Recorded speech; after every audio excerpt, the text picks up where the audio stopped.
Olá! Será que já paramos para pensar no peso de um silêncio? De uma verdade que a gente guarda aqui dentro? Hoje, vamos meditar sobre uma virtude que liberta, a sinceridade. E vamos descobrir juntos como a coragem de viver na verdade pode abrir as portas da nossa alma para uma paz verdadeira. O Evangelho nos traz essa cena. Que cena poderosa!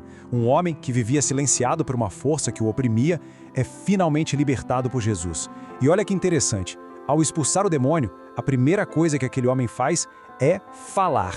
A cura aqui vai muito além do físico, né? É um símbolo imenso da libertação da alma. E essa cena, ela se torna um espelho para nós. E dentro da gente, qual é o demônio mudo que nos impede de falar com honestidade? Quais verdades guardamos por medo, por orgulho ou só para evitar um desconforto? É esse silêncio que vamos começar a entender agora. Esse demônio mudo do Evangelho, na verdade, ele é um grande símbolo. Um símbolo de uma alma em silêncio, de uma luta espiritual que acontece aqui dentro. São João Crisóstomo tem uma visão muito profunda sobre isso. Ele diz que o demônio não amarrava só a língua do homem, não, amarrava a alma dele. Porque ao deixar o homem mudo, o impedia de fazer a coisa mais básica para qualquer cura, pedir ajuda. O mal o deixou isolado no seu próprio silêncio. E as consequências desse silêncio são devastadoras. Quando a gente não fala com Deus sobre as nossas falhas, ou não busca ajuda para as nossas fraquezas, o que acontece? A alma vai se fechando, ela fica surda para o chamado de Deus. E o caminho de volta para a graça, ele vai se tornando mais difícil, mais obscuro.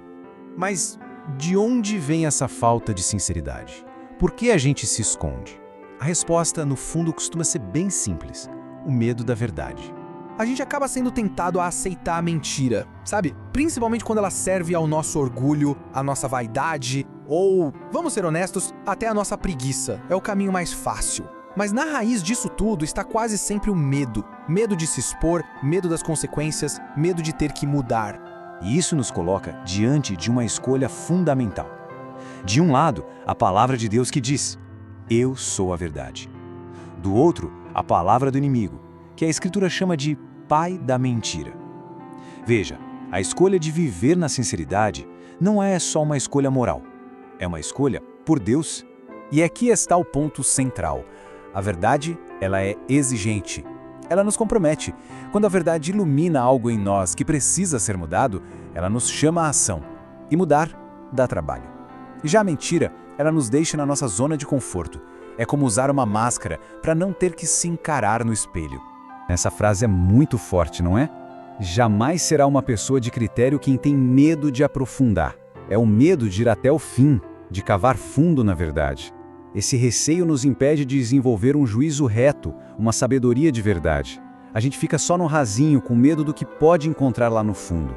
Pois bem, se o silêncio adoece, como a gente encontra a cura? O remédio é cultivar ativamente a sinceridade. Essa é a virtude que cura a alma de dentro para fora. E esse caminho é muito concreto. Podemos pensar em 3 passos. Primeiro, a oração. Pedir a Deus a luz para a gente se enxergar com clareza. Depois, o exame de consciência. Aquele momento diário para se olhar sem máscaras diante de Deus. E por fim, o passo da coragem. Abrir a alma. Falar a verdade a alguém que possa nos guiar. Pense nessa imagem poderosa. Uma alma sincera é como água corrente, sempre limpa, sempre viva. Já uma alma fechada no silêncio é como água parada. Ela apodrece, se torna impura. Falar a verdade é permitir que a graça de Deus flua como água limpa e purifique tudo. E qual a recompensa por essa coragem? Um dos primeiros frutos da sinceridade é imediato. A gente sente uma alegria e uma paz profundas na alma. É aquele alívio de quem não precisa mais se esconder, de quem finalmente pode andar na luz. E essa transformação que acontece por dentro, ela não fica presa. Quando a gente encontra essa paz, na verdade, ela inevitavelmente transborda para o jeito como nos relacionamos com as outras pessoas. O ensinamento de Jesus sobre isso é muito direto. Seja o seu falar sim, sim, não, não.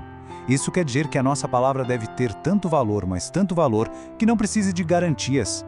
As pessoas deveriam poder confiar no que a gente diz, sabendo que a nossa palavra é o nosso compromisso.